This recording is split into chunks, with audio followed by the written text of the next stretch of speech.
Before today's countless culinary choices, American families gathered each Sunday around dishes that mirrored an era of thrift, seasonal traditions, and sentimental comfort. They conjured flavors shaped by changing times, wars, economic shifts, technological advances, and the collective desire to make something special to close out the week. Now, most of these recipes have drifted into the shadows of history. Join us as we unearth 20 vanished Sunday supper classics, once cherished and praised, now almost never seen on modern tables. Let's revisit the forgotten menus that defined entire generations, revealing how evolving tastes, global influences, and better access to fresh ingredients gradually left them behind. Number 1. Tomato aspic. Once a glamorous centerpiece gracing mid-century Sunday tables, tomato aspic defined a moment in American culinary history when molded gelatin dishes appeared in countless home magazines.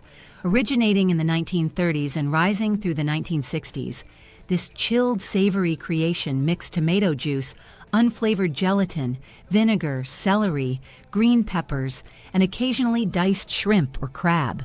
Baby boomers recall their parents serving it on special evenings, garnished with a dollop of mayonnaise or a crisp lettuce leaf.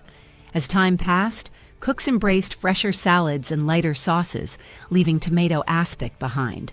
Modern palates find the rubbery texture and tangy sweet flavor combination dated, and fewer home cooks even remember how to prepare it.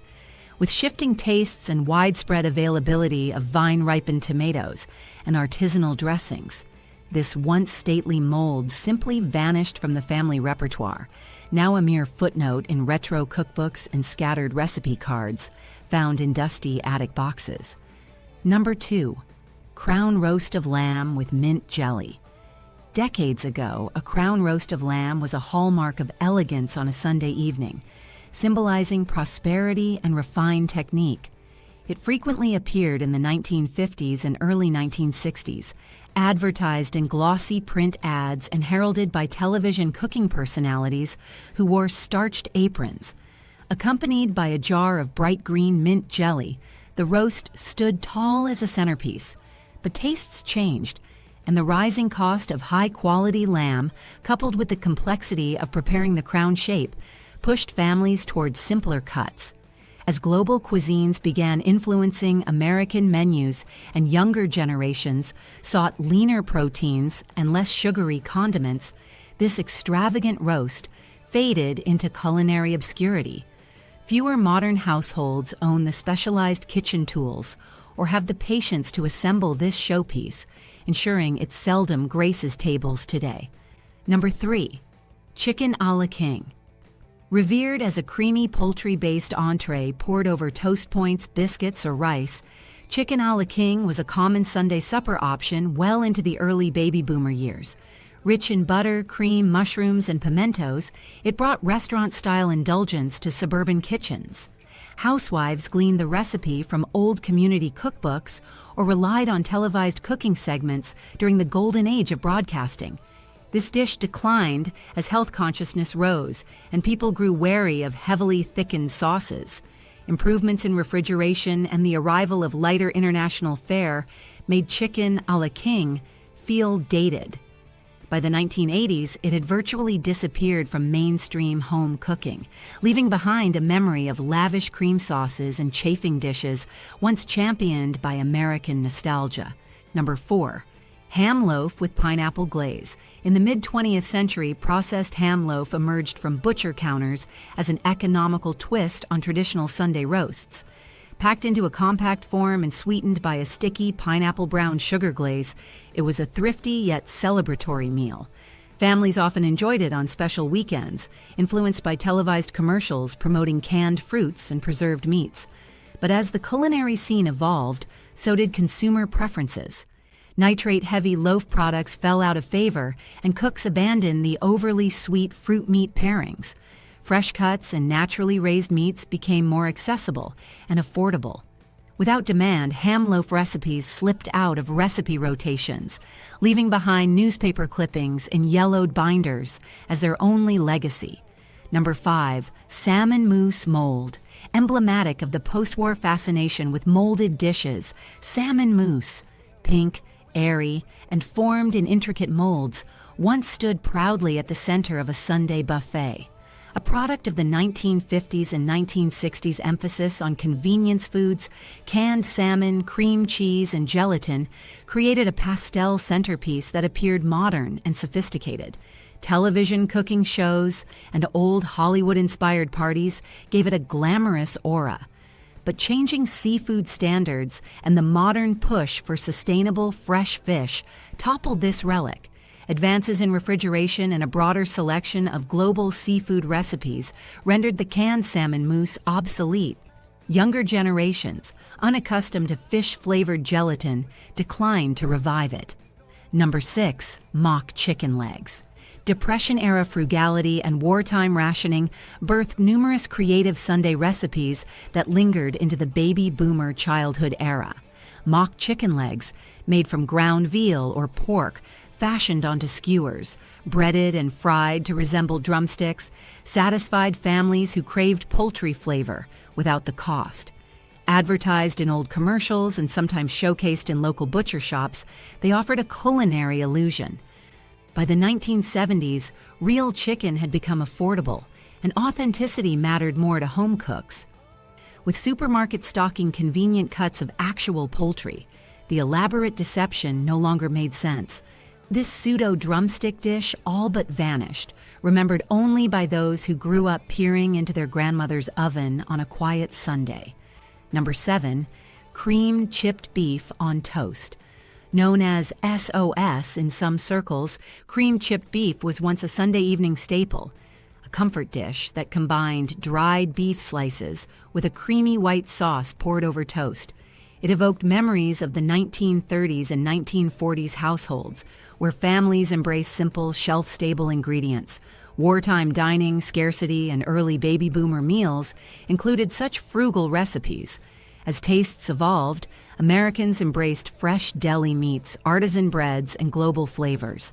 The salty, processed nature of chipped beef and the heavy cream sauce felt out of sync with health guidelines and modern palate expectations.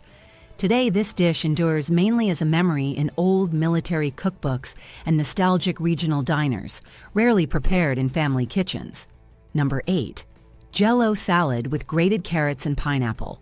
A gleaming tower of lime or orange gelatin encasing shredded carrots, crushed pineapple, and sometimes mini marshmallows typified festive Sunday suppers in the mid-20th century. Hosting a bridge club or entertaining neighbors often called for such creations proudly displayed on cut glass platters. By the late baby boomer era, however, these salads lost ground to fresher produce and lighter vinaigrettes. The notion of mixing vegetables into sweet gelatin baffled younger cooks. With the rise of global influences, Mediterranean salads, Asian slaws, and Latin-inspired salsas, congealed vegetable salads felt archaic. As health consciousness and farm-to-table ideals grew stronger, these sugary, wobbly side dishes were left behind. Number 9. Salisbury steak with canned mushroom gravy. A holdover from early 20th century attempts at refined home dining, Salisbury steak blended ground beef with binders, then smothered it in a canned mushroom gravy. In 1950s suburbia, it impressed guests, presented as something more sophisticated than a hamburger patty. Television commercials and old magazines extolled its virtues as a hearty family meal. But as American diets improved in variety and people had access to fresher beef and real mushrooms, reliance on condensed soups and processed gravy diminished. Chefs rediscovered authentic steak cuts and simpler sauces.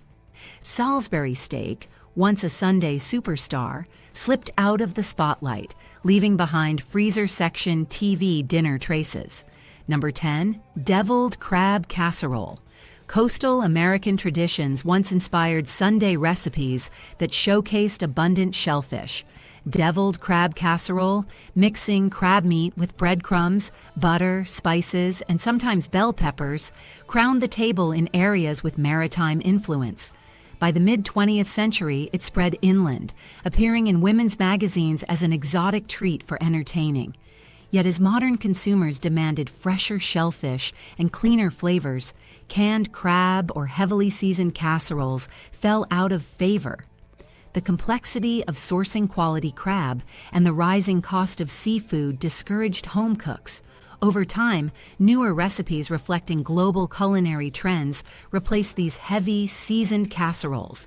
Deviled crab, buried in old cookbooks, rarely reappears.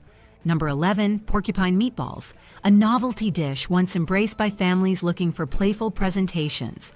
Porcupine meatballs combined ground beef and raw rice, which expanded as they cooked, giving a spiky appearance. Cooked in a tomato-based sauce, they were a Sunday comfort meal, passed down through generations. Advertisers promoted them in retro magazines, linking them to fun family meals. Yet as culinary sophistication grew, diners preferred more authentic ethnic meatballs or handcrafted gourmet blends.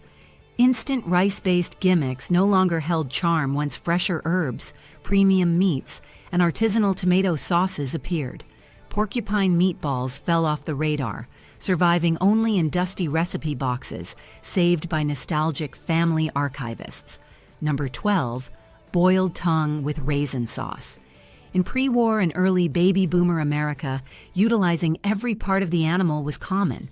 Boiled beef tongue topped with a sweet raisin sauce once constituted a respectable Sunday entree, celebrated in certain regional cuisines and old cookbooks.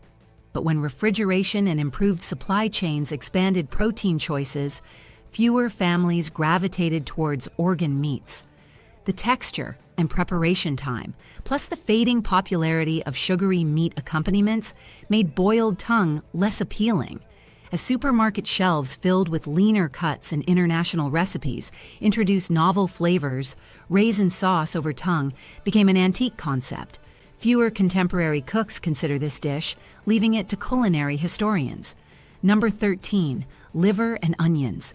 Served in countless American homes through the mid-20th century, liver and onions earned a spot at the Sunday supper table for its affordability, nutrient density, and old-world charm. Armed with Depression-era sensibilities, mothers prepared it for growing children. Baby boomers recall the pungent aroma filling their childhood kitchens. Over time, changing dietary recommendations and concerns about cholesterol, along with evolving tastes, caused its decline. Convenience foods and delicate cuts of boneless chicken or fish overshadowed this intense flavored meal. Restaurants phased it out, and younger cooks gravitated toward gentler flavors. Now liver and onions lingers as a fading memory in vintage cookbooks and occasional rural diners. Number 14, chicken fricassee. A slow-simmered stew-like dish of chicken braised in a thickened sauce with vegetables and sometimes cream, chicken fricassee was a hearty Sunday mainstay. Originating from old European traditions and carried into American kitchens, it peaked before microwave meals and chain restaurants monopolized dinner decisions. By the time 1970s convenience foods took hold, the labor-intensive fricassee lost ground. Families discovered global cuisines, stir-fries, tacos, pastas, and modern recipes that required less simmering. With fresh herbs, ethnic spice blends, and straightforward grilling techniques widely available, chicken fricassee seemed outdated. Cooks retired their heavy stock pots, and fricassee faded into the annals of culinary history, seldom replicated today. Number 15, congealed shrimp and lime mold. Another gelatin-era relic, this dish combined lime-flavored gelatin, tiny shrimp, celery, and sometimes pimentos or olives. Popular in post-war America when novelty and convenience ruled, it featured in Sunday spreads to impress guests expecting something inventive.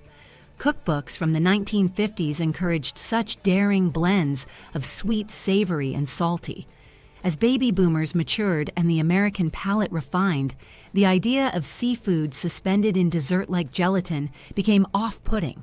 Eventually, global influences introduced ceviche and sushi, making shrimp in lime gel a laughable anachronism.